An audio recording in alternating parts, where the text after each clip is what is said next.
Մեծարգո վարչապետ, ազգային ժողովի մեծարգո նախագահ, հարգելի գործընկերներ, 1999 թվականի հոկտեմբերի 27-ին Կտրիչ Ներսիսյանը ընտրվեց ամենայն հայոց կաթողիկոս։ Պատմում են, որ այդ պահի, երբ որ ահաբեկչությունն արդեն տեղի էր ունեցել, մոտեցել են եւ հայտնել են, թե ինչ է տեղի ունեցել ազգային ժողովում, եւ Կտրիչ Ներսիսյանը ասել է սուս մնացեք, հանկարծ ոչինչ չասեք։ Եվ այդ պահից սկսած հոկտեմբերի 27-ի արյան վրա ձևավորվեց մի սրբազան դաշինք Կտրիչ Ներսիսյանի եւ Հայաստանը բորենու պես մասնատող արյուն ռուշտ իշխանության միջև։ Եվ այդ դաշինքը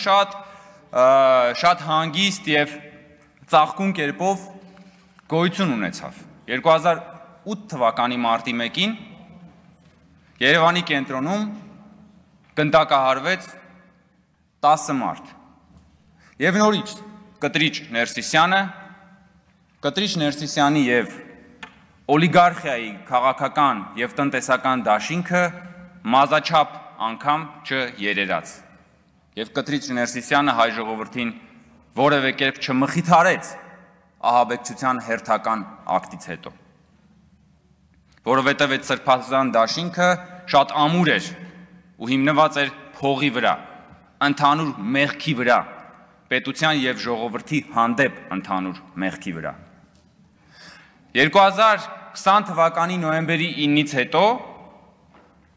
երբ որ նույն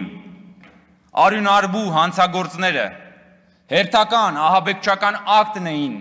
ձեռնարկում պետության դեմ, Կտրիչ Ներսիսյանը կրկին ու սուսի տված նույն խմբակի հետ պահանջում էր Հայաստանի Հանրապետության ընտրված վարչապետի հրաժարականը եւ սրբազան դաշինքը հերթական անգամ փորձում էր ռմբակոծել պետության հիմքերը։ Այս 3 շրջադարձային կետերում 1999 թվականի հոկտեմբերի 27, 2008 թվականի մարտի 1, 2020 թվականի նոյեմբերի 9 վճռական հանգամանքներն էր, որ Կտրիչ Ներսիսյանի եւ որոշ բարձրաստիճան հոգեվորականների եւ օլիգարխիայի միջև կար մի սրբապիղծ ամուսնություն։ Եվ այդ սրբապիղծ ամուսնության այլանդակ հետևանքը Հայաստանում հաստատված գողապետական համակարգն էր։ Եվ այդ համակարգի ամենակարևոր առանձնահատկությունն այն էր, որ այն ժողովրդին շրջանցել էր, որ ժողովուրդը այս պատմության մեջ ընդհանրապես գործոն չէր։ Եվ այսօր էլի նույն բանն է կատարվում։ Ինչ է այսօր կատարվում, պարոն Նազարյանը վերհիշեց 1045 թվականը։ Հայ բարձրաստիճան հոգևորականները հայ օլիգարխիայի հետ կամ նախարարական տների հետ դաշնակցելով երկու անգամ մատաղ են արել հայոց պետականությունը, Արշակունիների եւ Բագրատունիների թագավորությունը։ Եվ այս երկու անգամ էլ ժողովուրդը խաղի մեջ չի եղել։ Եվ դա հասկանալի էր, որովհետեւ այն ժամանակ կարգերն էին ուրիշ, ժողովրդավարություն չէր։ Բայց պետության կորստի երկու դեպքում էլ գինը վճարել է ժողովուրդը իր 100-ամյա, 1000-ամյա տառապանքներով։ Այսինքն եկեղեցու բարձրաստիճան պետերն ու օլիգարխիան պետության գլուխը կերել են եւ գինը վճարել է ժողովուրդը, որովհետեւ իրանք պահել են ինչ որ ունեին։ Այսօրվա իրողությունների շրջադարձային տարբերությունը գիտեք որն է, որ Հայաստանի հայ ժողովրդի պատմության մեջ առաջին անգամ երբ որ եկեղեցու բարձրաստիճան ղեկավարությունն ու օլիգարխիան էլի ուզում է մատաղ անի մեր պետությունը, ժողովուրդը խաղի մեջ է։ Ժողովուրդը խաղի մեջ է, ժողովուրդը գործոն է։ Առաջին անգամ Հայաստանի Հանրապետությունում կա լեգիտիմ ընտրված իշխանություն եւ կա ժողովրդի եւ իշխանության դաշինք։ Էսա որ ուզում են քանդեն այս մարդիկ։ Էսա որ ուզում են էլի շրջանցեն ժողովրդի եւ պետության, ժողովրդի եւ լեգիտիմ իշխանության դաշինքը։ Որտեւ իմ մոտ միշտ հարց է առաջացել, լավ, խի Կտրիչ Ներսիսյանը բոլոր օլիգարխների, նախկին հանցագործ թալանչիների, արյունարբուների հետ լեզու գտնում է, Հայաստանի ժողովրդի վստահություն ունեցող իշխանության հետ լեզու չի գտնում, ո՞նց է սենց։ Ո՞նց է, որ բոլորի հետ դու լեզու գտնում ես, բոլոր սրբապիղծների հետ լեզու գտնում ես։ Բայց ժողովրդի իշխանության լեգիտիմ վարչապետի հետ դու լեզու չես գտնում։ Ուրեմն խնդրեմը ժողովրդի հետ է։ Խնդրեմը ժողովրդավարության հետ է, որովհետև ամեն անգամ, երբ որ եկեղեցու պետերը գնացել են օլիգարխիայի հետ մատաղ են արել այս պետությունը, շրջանցել են ժողովրդին ու հետո հաշիվը փակել է ժողովուրդը իր հազարամյա տառապանքներով, այսօր ուզում են նույն բանն անեն։ Ու այս ամբողջ պատմությունը սա է։ Ամբողջ պատմությունը սա է ու ամեն անգամ փորձ է արվում ջարդել ժողովրդի եւ իշխանության միջև գոյություն ունեցող դաշինքը։ Ամեն անգամ։ Եվ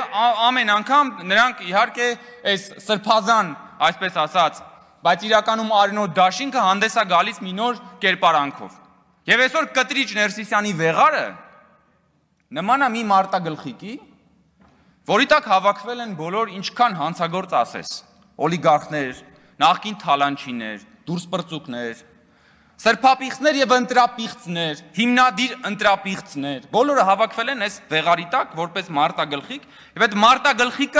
այդ մարտագլխիկով ուզում են կրակել պետության վրա։ Եվ երեք այդ մարտագլխիկի տակ սահուն կերպով հայտնվեց նաեւ բանը, Հեծի սեփականատեր Սամվել Կարապետյանը, որին այսօր Գառնիկ Դանիելյանը մի մեծ խանդաղատանքով էր վերաբերվում, ասում է ես նրան չեմ ճանաչում, բայց ոնց որ թե հմայված էր Գառնիկ Դանիելյանը միջև իր վերջին բջիջները բանով, այդ բարերարով։ Բա որ ժամանակին ձեր իշխանության ժամանակ գործարար բարերարներին ունեզրկում էին, խլում էին այդ մարդկանցից իրանց ունեցվածքը, իրանց քաղաքական գործունեության համար, բա ուր է իր խեր պապանձվել։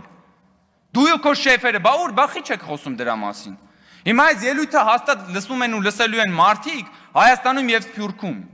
ովքեր որ թալանվել եւ ունեզրկվել են Ռոբերտ Քոչարյանի եւ Սերժ Սարգսյանի հանցավոր իշխանության կողմից։ Մենք խնդրում եմ այդ մարդիկ թող Գառնիկ Դանիելյանին մի երկու բան պատմեն իրենց անցած ճանապարհի եւ իրենց ունեցած փորձառության մասին։ Այդ ուր էր Գառնիկ Դանիելյանը այդ ժամանակ։ Չլինի ինքն էլ էր 23 տարեկան, ոնց որ այսօր ասում էին ինքը չէր հիշում, Եղոյանի մասին էին ասել։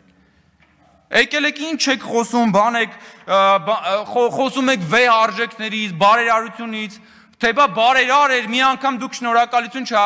Լսեք, հələ մի հատ որ վերցնենք նայենք թե այդ բարերարին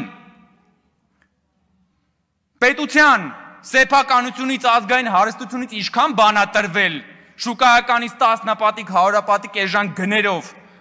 Հետո ինքը մի թուլափա ինչ որ միտեղ մի հատ բան ասարկել, այսօր բերել եք էդի փորձում եք հասարակության վրա ծախեք։ Հա?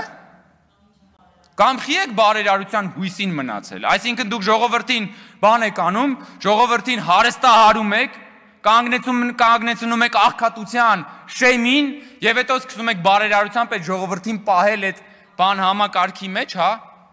Անընդհատ ձեր ձեռքին նայողի մուրացիկի կարգավիճակում եք ուզել պահել։ Ու այսօր ժողովուրդը ինքը բնականաբար որպես ինքնիշխան քաղաքացի ինքնա տերը այս երկրի եւ ինքնա տերը ժողովրդավարության։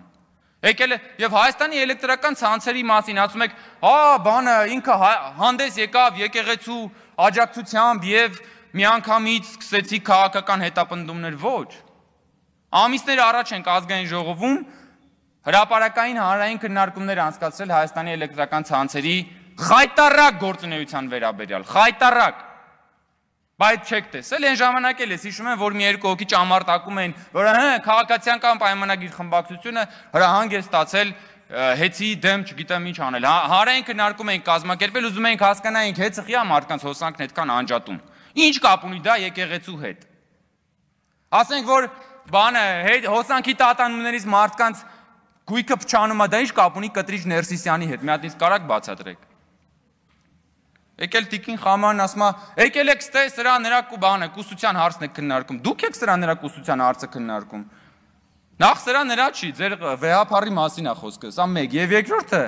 կուսության չէ, կուսակրոնության, դրանք ռադիկալ տարբեր հասկացություններ են։ Կուսակրոնությունը դա մի հասկացություն է, որը պարտադիր պայման է կաթողիկոս ընտրվելու համար։